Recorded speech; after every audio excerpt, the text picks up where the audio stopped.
Tinder randiņi ceļojot. Jā, un kāpēc ne? Tu esi svešā pilsētā ar mugursomu pilnu sapņu, kabatām pilnu cerību, un pēkšņi bam, tev ir randiņš ar kādu, kas varbūt zina, kur atrast labāko ielas ēdienu vai slepeno pludmali, par kādu Lonely Planet nekad nav dzirdējuši. Un var taču arī aiziet uz randiņu mežā, organizētā pasākumā, kur vismaz ir kāds, kas zina, kā tikt ārā, ja lietas pavisam dīvainas kļūst. Es esmu Rei Gudrups, un šodien esmu šeit, lai parunātu par to, kā ceļošana un iepazīšanās var saplūst vienā piedzīvojumā. Reizēm skaistā, reizēm haotiskā, bet vienmēr interesantā. Šodien mēs runāsim par Tinder randiņiem ceļojot, par to, kā atrast līdzīgi domājušos cilvēkus, kad es viens pats svešā zemē, un es pastāstīšu arī par kādu Spānijas ananāsu triku, kas varētu būt vai diezgan ģeniāls, vai ieberziens pilnīgā murgā. Bet tagad gan paņem savu rīta kafiju, vīnu un izdzīvošanas komplektu. Gan jau noderēs. Aiziet. Iedomājies. Tu esi kaut kur vidusjūras krastā. Saule riet un tu slīdi pa Tinder profīliem meklējot ne tikai kādu ar labu smaidu, bet varbūt arī ar kādu labu stāstu. Ceļojuma randiņi nav tikai par mīlestību vai ātru satikšanos. One night stand nevienmēr te nav prātīgi, un šodien ne par to mēs runāsim. Tie ir par kādu kopīgu pieredzi. Tu esi mājās, kaut kur viss ir pazīstams un droši. Bet ceļā katrs solis tomēr ir izaicinājums. Un katrs randiņš var izvērsties arī par kaut ko neaizmirstam. Vai vismaz par labu stāstu, ko pastāstīt vēlāk draugiem. Reiz pieņemsim, es to pēc savas pieredzes stāstu satiku Tinderī meiču Romā. Man bija plānot ceļojums uz Romu, es ar viņu iepriekš pačatojām, aizbraucu. Un meiču saka, iesim uz Trattorie, vietējo ēstuvīti, tur turisti nerādās nekad. Un mēs tādu aizgājām. Ēdām fantastiski garšīgas lietas, viena no labākām vietām itāļu virtuvēm, ko es jebkad biju ēdis. Es neteikšu, ka tā bija man mūža mīlestība ar meiču, mums vispār nekas ar viņu nebija. Tas bija vienkārši skaists vakars, kas palika atmiņā. Un tieši tāds tas ceļojums ir. Šie ceļojuma randi ir par to kaut ko īpašo, kas apvieno šo te nezināmo ar iespēju atrast kaut ko īstu. Kaut vai uz vienu nakti. Atkal nerunāju par one night stands. Un tagad parunāsim arī par kaut ko vairāk organizētu. Man ir paziņa, Maija Krasts, kur jūs jau iespējams pazīstat, un esat dzirdējuši manā podkāstā Dulai Daukas Gēns, un viņa ir izdomājusi kaut ko diezgan ģeniālu. Piedzīvojumu Tinders. Tas nav tavs parastais randiņš ar vīnu un Netflix. Tas ir par to, kā tu satiec kādu, ar kuru kopā dodies pārgājienā, kāp kalnos vai pat nakšņo zem zvaigznēm. Viņa organizē šos pasākums, lai savestu kopā cilvēks, kam patīk piedzīvojumi, un tici man, tas strādā. Iedomājies ainiņu. Tu esi pierakstījies uz vienu no mājas pasākumiem. Teiksim, pārgājiens pa Latvijas mežiem, vai varbūt kaut kas eksotiskās kā trekings Spānijas Pirenejos. Bet, stāsts ir par to.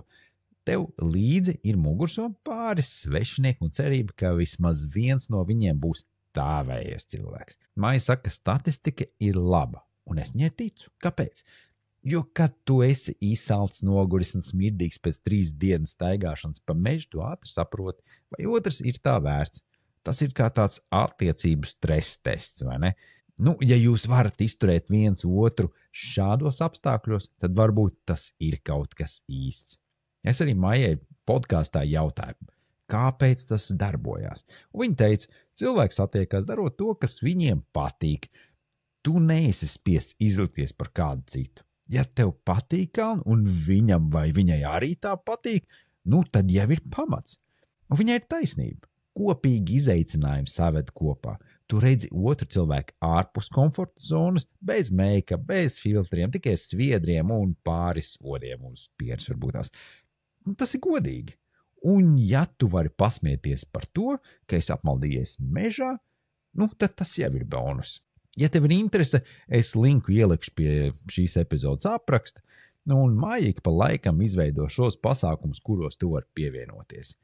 Bet tas nav domāts tiem, kas baidās no dubļiem, ārpus komforta zonas vai sarunām bez Wi-Fi. Bet ne visi grib mesties mežā ar Tinder match. Dažreiz tu vienkārši ceļo viens un gribi atrast kādu, ar ko dalīties piedzīvojumā, vai vismaz vakariņās. Labā ziņa – pasaule ir pilna ar iespējām, ja zini, kur meklēt. Pieņemsim, hosteļi ir klasika. Tu ienāc kopējā istabā ar 6 gultām, un tur jau ir kāds no Austrālijas, kurš stāsta par savu surf tripu, vai arī meiču no Brazīlijas, kur zina, kur atrast labākās kaipiriņas pilsētā. Tas ir kā sociālais eksperiments. Daži kļūst par draugiem, daži par īslaicīgiem ceļa biedriem, un bieži vienkārši aiziet, paņemot līdzi tavu lādētāju. Bet punkts ir, hosteļi ir vieta, kur satikt cilvēkus, kas tāpat kā tu meklē kaut ko vairāk par viesnīcas baseinu. Ja hostelis nav tavs, izmēģini Facebook grupas.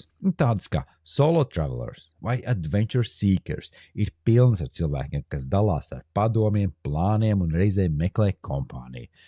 Es pirms kādu laiku pievienojos grupai Hiking Europe un atradu pāris ceļotājus, viņiem kopā mēs devāmies uz Alpiem. Mēs nezinājām tajā brīdī ne otru uzvārdus, nekādus radurakstus, bet 2 dienas vēlāk mēs jau dalījāmies ar vietējo jēgerīti un stāstiem pa dzīvi. True story.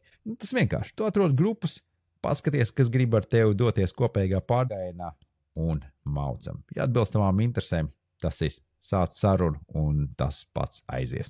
Vēl viena laba opcija ir bezmaksas pastaigu tūris. Tas ir ne tikai veids, kā iepazīt pilsētu, bet arī satikt citus ceļotājus. Tu staigā pa Barcelonas ielu, pieņemsim, klausies gida stāsts par Gaudī, un pēkšņi tev blakus ir čals no Japānas. Arī tur storijas apcīt. Pēc tam aiziem tapas paēst pēc tūras. Tik vienkārši. Iepazīsties, ja sanāk draudzība, viss ok, tev ir kontakts Japānā.